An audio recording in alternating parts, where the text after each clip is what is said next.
Hey, are you a business owner, entrepreneur, or professional? If so, we want you to apply to be a featured guest on our show.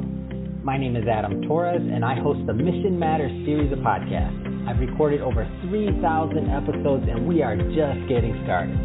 How do you know if you'd be a good guest to be on the show? Well, only one way to find out, and that's to apply, but I'm going to let you in on a little secret. We want guests that have a story to tell, guests with a brand, a product, or a service that can benefit my audience of listeners. If this sounds like you, go to missionmatters.com and click on Be Our Guest to apply. I'd love to talk to you and get to know more about your story. Again, head on over to missionmatters.com and click on Be Our Guest to apply. All right, now let's get into the show. Hey, I'd like to welcome you to another episode of the Mission Matters Business Podcast, your source for all things business. My name is Adam Torres. You can follow me on Instagram at AskAdamTorres to keep up with my book releases, book tour schedule, signings, all that other good stuff. Always love to connect with you there. And as always, if you'd like to apply to become a co-author of one of my upcoming books, just head on over to the website, missionmatters.com, and click on Become an Author to apply. All right, so today I have Randy Lorensen on the line, and he's owner and CEO over at Premium Cabinets. Randy, welcome to the show. Thanks for having me, Adam. So, Randy, excited to get into today's topic. So we're going to talk about creating a duplicatable business model. But before we do that, I'd like to talk a little bit more about Premium Cabinets. Tell us a little bit more about the company, please. Yeah, Adam, we have just over 25 locations spread across the U.S. We have a pretty high concentration in the Midwest. I'm in Austin, Texas, so Texas, Oklahoma, Kansas, Missouri. But we have a location in New York. We've got locations in California and everywhere in between.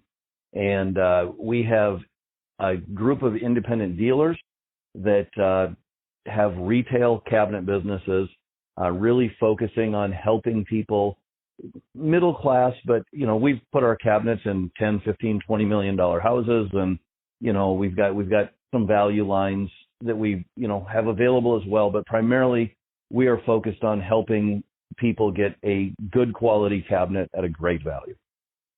Wonderful. So let's go further into today's topic. So how to create a duplicatable business model. That's exactly what you've done. So I guess let's just start with the obvious. So how did you create a duplicatable business model? Well, that's a great question. And it wasn't my intention starting out or something that we really, it came a little bit from necessity. I started out in this business without really knowing a lot about it as a one-man show. And there was a lot of trial and error. There was a lot of experimentation and figuring out what worked and what didn't work. And as I started growing and I got more excited about the business, I told some friends about it and they got in the business. And then I kind of had to teach them how to do it. And then, like one of my friends that up in Oklahoma that got involved, he told his cousin and his cousin got involved. And that's really how we grew, is just we had a great business opportunity. And I was excited to show that to people. But as we started growing, I realized there were things that I did that I had to figure out how to communicate them to other people, and I had to teach them to other people. So there was a lot of just really sitting down and thinking through processes and systems and how do we do it, and not leaving steps out, which is a little bit of a challenge for me sometimes because I'm moving fast and I will skip steps. So I really had to slow down and, write things out. But there was a lot of testing. It was figuring out what our core values were as a company and what drove us.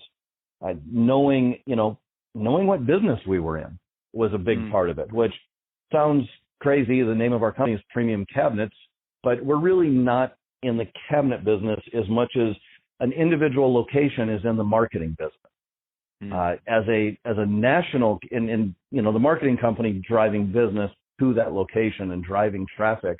As a national company, we're almost more in the training business or a business in a box because of all those systems and being able to do everything from drive traffic to just, how do we greet a customer or how do we get a review from that customer at the end of the process and everything in the middle. It was really more of a business in a box approach as a national company, but a marketing on a local level. So, Randy, obviously, all business owners go through this. I don't care how much experience. Like we learn from our ups, our downs, sideways, everything in between.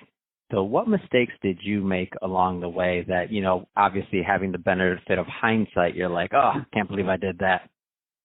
Yeah, there were a lot of little things that, helped us create those systems and processes.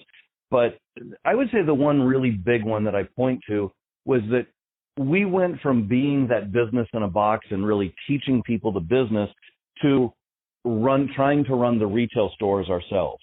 And we had a system and a model that was working.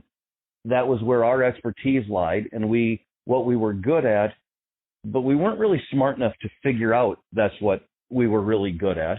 And we thought, boy, there's so much money in running a retail store and it's such a good business that let's vertically integrate and let's just open our own with employees. And we had 4 of them we got them all profitable, but it was a very different model working with employees and managing them day to day. And we were very good at teaching people the business and training, but when it comes to here's how you do it and then following up and role playing and a lot of the day-to-day things that came with managing, we just weren't very good at executing that part of the business.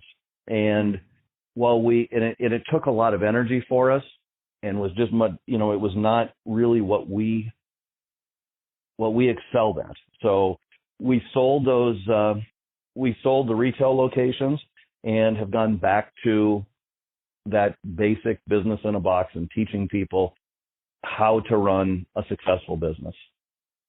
Wow. What a story. And I feel like there are many business owners out there that are listening that are either they had that cringe moment like, oh, we did that one too. And then there's some people out there listening that are in the middle of that, what you just mentioned with their own, prospective businesses. And then there's some that are on the path, like they're just going down that way. And they're like, is Randy talking to us? So really appreciate you sharing that story because I feel like there's a lot of different ways to learn from it.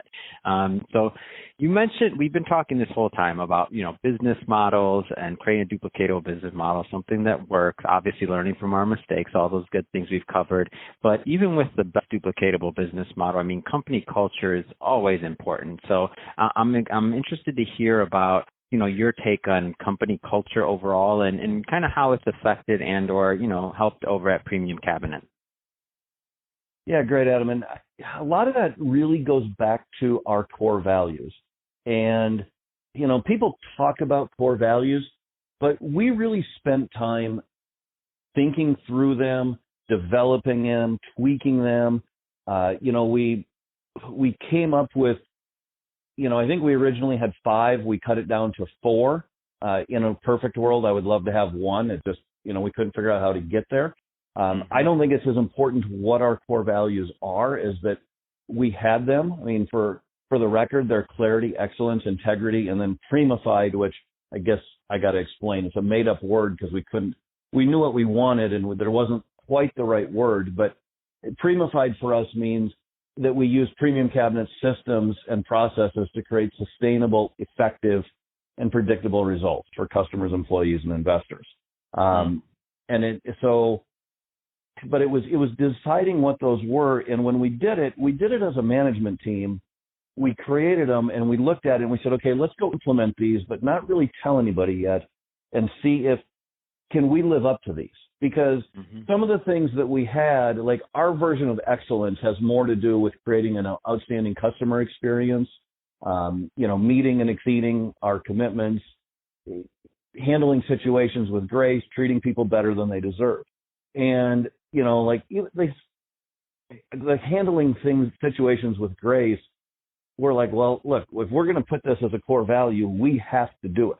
And if we ask other people, so we need to spend some time and make sure that we can handle, because sometimes if there's an upset customer, or, every business, so you have unpleasant situations from time to time. We're hopefully, trying to make them very, very few, but they come up. And we wanted to make sure that we could walk the talk before we implemented that and shared it with everybody else. So I think it's really spending time doing the exercise of deciding what those core values are and what is going to run the business, and that really helps all of the other systems and processes. That we use the core values in an ad when we're interviewing for a new employee.